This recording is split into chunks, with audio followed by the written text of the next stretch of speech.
नमस्कार दोस्तों, जय हिंद। राजन बीटीसी गाइड में आपका स्वागत है। दोस्तों, पिछले भाग में हम लोगों ने 20 प्रश्नों तक कर लिया था। अब 21वें प्रश्न से, भारत अरब प्रज्ञात्मक संबंधों का सबसे पहला प्रमाण ब्रह्मगुप्त द्वारा रचित ब्रह्मा स्फुट सिद्धांत का अरबी भाषा में अनुवाद है। यह किस नाम से जाना जाता है? पहले इसका करेक्ट आंसर बता देते हैं, फिर डिटेल चलते हैं। इसका करेक्ट आंसर है ऑप्शन नंबर ए, इल्मुल हिसाब। दोस्तों, ब्रह्मगुप्त भारत के एक प्रसिद्ध गणितज्ञ व ज्योतिषी थे। इन्होंने दो सिद्धांतों का प्रतिपादन किया। पहला ब्रह्म स्फुट सिद्धांत 628 ईस्वी में, दूसरा खंड खादक सिद्धांत 665 ईस्वी में। ब्रह्म स्फुट सिद्धांत का अनुवाद अरबी में हुआ, जिसको इल्मुल हिसाब कहा गया। ठीक, नेक्स्ट क्वेश्चन। मंगोल आक्रमणकारी कुतलुग ख्वाजा ने भारत पर किसके शासनकाल में आक्रमण किया? वैसे तो मंगोल के आक्रमण की अगर बात होती है तो सबसे पहला हमारे जहन में जो आता है वो अलाउद्दीन खिलजी। इसका करेक्ट आंसर भी अलाउद्दीन खिलजी ही होगा। 1297-98 में ट्रांस आक्सियाना के शासक दावा खां कादर खां को भारत पे आक्रमण के लिए भेजते हैं। यानी कि पहला जो आक्रमण हुआ मंगोलों का अलाउद्दीन खिलजी के शासनकाल में, वो कादर खां के नेतृत्व में हुआ। फिर अगले ही साल 1299 में सलदी के नेतृत्व में हुआ। ऐसे ही 1299 में फिर होता है, कई बार आक्रमण होता है। Next question. जनता का शैक्षिक आवश्यकताओं की पूर्ति के लिए मदरसा-ए नासिरी का निर्माण किसके शासनकाल में किया गया? इसका करेक्ट आंसर हो जाएगा ऑप्शन नंबर बी, इल्तुतमिश।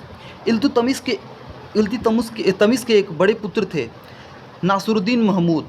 इन्होंने नासरुद्दीन महमूद के नाम पर मदरसा-ए नासिरी का निर्माण कराया। नेक्स्ट, निम्नलिखित में कौन सा अधिकारी अलाउद्दीन खिलजी के बाजार नियंत्रण का भाग नहीं था? बाजार नियंत्रण प्रणाली अलाउद्दीन खिलजी ने प्रारंभ की। बाजार पे जो संपूर्ण नियंत्रण होता था उसको दीवाने रियासत कहा जाता था, सहना कहा जाता था, वरीद कहा जाता था। दीवाने मुस्तक राज जो था वो राजस्व व्यवस्था से भ्रष्टाचार को समाप्त करने के लिए एक पद का गठन किया गया था। तो इसका करेक्ट आंसर हो जाएगा ऑप्शन नंबर डी। बाकी ये तीनों जो हैं बाजार नियंत्रण प्रणाली से जुड़े हुए थे, लेकिन यह बिल्कुल अलग विभाग था, दीवाने मुस्तक राज। अच्छा, इस समय न्याय के लिए जो पद था उस पद को क्या कहा जाता है?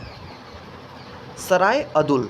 Very good. नेक्स्ट, बलबन अपने राज्य क्षेत्र में विस्तार करने में असफल रहा। क्यों असफल रहा? इसका करेक्ट आंसर हो जाएगा मंगोल आक्रमणकारियों के भय से। मंगोल आक्रमणकारियों के भय से।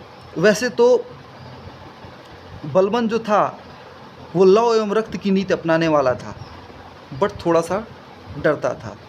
इसने डर के कारण, डर कहना उचित नहीं है, लेकिन डर के कारण तुर्कान चहलगानी का विनाश किया, जिसका प्रारंभ इल्तुतमिश ने किया था। तुर्कान चहलगानी 40 सरदारों का था, 40 गुलामों का था। इसके बाद राजत्व का सिद्धांत लाया, जिसको नियम खुदाई कहा गया, यानी कि धरती पे खुदा का प्रतिनिधि करने वाला स्वयं को बताया। नेक्स्ट, आदि ग्रंथ में भजन संकलित नहीं थे। इसका करेक्ट आंसर हो जाएगा ऑप्शन नंबर बी, पीपा एक संत थे, मध्यकालीन एक संत थे। राजस्थान में भक्ति से जुड़े हुए थे, राजस्थान में ये संत थे। अच्छा, आदि ग्रंथ की रचना किसने की? आदि ग्रंथ की रचना सिख के 5वें गुरु अर्जुन देव ने किया था। अर्जुन देव जिनकी हत्या जहांगीर ने, हत्या नहीं, एक्चुअल में इनकी फांसी करा दी जहांगीर ने। ऐसे ही औरंगजेब ने 9वें गुरु तेग बहादुर की हत्या करा दी। नेक्स्ट क्वेश्चन पे चलते हैं हम लोग। औरंगजेब के काल में जिन सनातनियों ने विद्रोह कर नारनौल नारनौल एक जिला है, नारनौल शहर पर अधिकार कर लिया। वे रैदास के अनुयायी थे। ये रैदास के अनुयायी थे जो मेवात जिले में पड़ता है नारनौल शहर में अधिकार कर लिया। रैदास के ये रैदास के जो अनुयायी हुआ करते थे, ये शरीर के पूरे बाल को, शरीर पे जितने बाल होते हैं सबको हटवा देते थे, ऐसे ही रहते थे। नेक्स्ट क्वेश्चन, निम्नलिखित में से कौन सा शासक नृत्य और संगीत में निपुण था? इसका करेक्ट आंसर हो जाएगा आदिल शाह सूर। नेक्स्ट, ये सूरवंश है। नेक्स्ट, मराठे इतिवृत्त कहलाते थे। इसका करेक्ट आंसर हो जाएगा ऑप्शन नंबर बी, और इसका करेक्ट आंसर हो जाएगा आदिल सूर। नेक्स्ट, ख्वाजा अब्दुल समद किसके दरबार का चित्रकार था? बहुत इंपॉर्टेंट क्वेश्चन। ख्वाजा अब्दुल समद जो था वो अकबर के काल का बहुत ही महत्वपूर्ण चित्रकार था। वैसे अकबर के शासन काल में मीर सैयद अली, दसावन, बसावन ये सब चित्रकार हुए, लेकिन इसमें अकबर ने इनको सरी कलम नाम की उपाधि दी थी अब्दुल समद को। अच्छा, ऐसे अगर हम बात करते हैं बाबर के शासनकाल में, तो बाबर के शासनकाल में एक महत्वपूर्ण चित्रकार थे, बेहजाद नाम था इनका, जिनको पूर्व का रौफिल कहा जाता है, बेहजाद को। जहांगीर के शासनकाल की बात करें तो जहांगीर के शासनकाल में छवि चित्र आ गई थी, छवि चित्र, और छवि चित्र में माहिर जो चित्रकार थे उस्ताद मंसूर, अबुल हसन। नेक्स्ट क्वेश्चन की तरफ चलते हैं हम लोग। मुगल साम्राज्य में भू राजस्व मुख्यतः किसमें व्यक्त किया जाता था? तांबे के दाम में, चांदी के रुपए में, स्वर्ण मुहर में, मन में। मुगल साम्राज्य में वैसे अकबर के शासनकाल की अगर हम बात करें तो इसमें तांबे के दाम में, इसका करेक्ट आंसर हो जाएगा तांबे के दाम में। नेक्स्ट क्वेश्चन, रोशन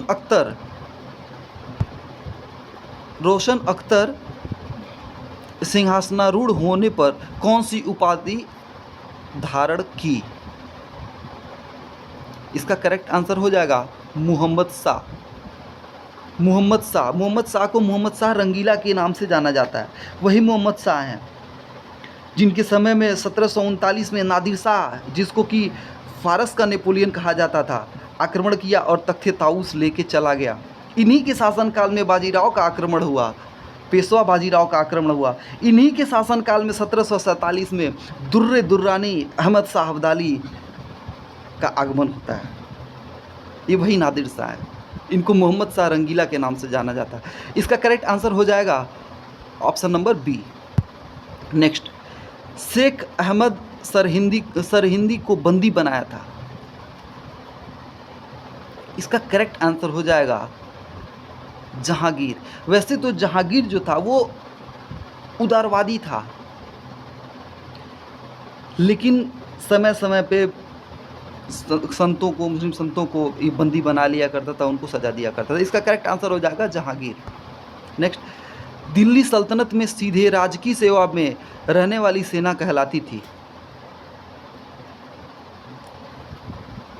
ऑप्शन नंबर बी हस्मे क्लब, ऑप्शन नंबर बी हस्मे क्लब। नेक्स्ट, खैर उल मजलिस के लेखक हैं।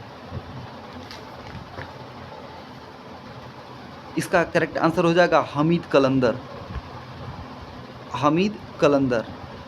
इसमें ऑप्शन नंबर सी में है आमिर खुसरो ने जितनी भी रचनाएं की हैं उसको आप प्लीज़ कमेंट सेक्शन में बताएंगे। नेक्स्ट, कश्मीर की रानी दिद्दा का शासनकाल। कश्मीर की जो रानी दिद्दा थी, इनका वैसे टाइम पीरियड जो था वो 958 ईस्वी से लेके 1003 ईस्वी तक था।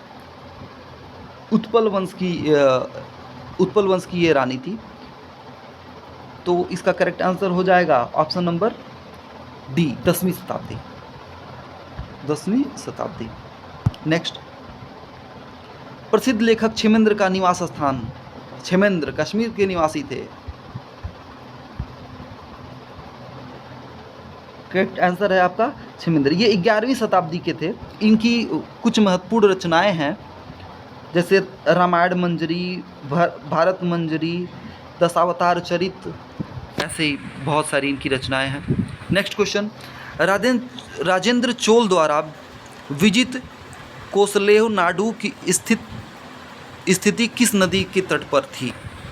इसका करेक्ट आंसर हो जाएगा महानदी।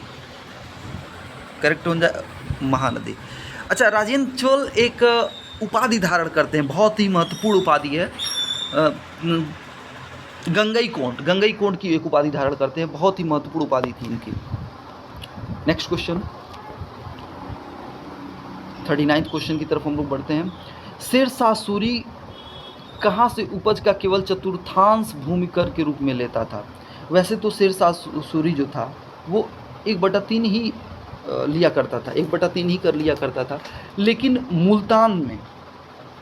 मुल्तान से ये 1/4 लिया करता था। करेक्ट आंसर हो जाएगा ऑप्शन नंबर सी।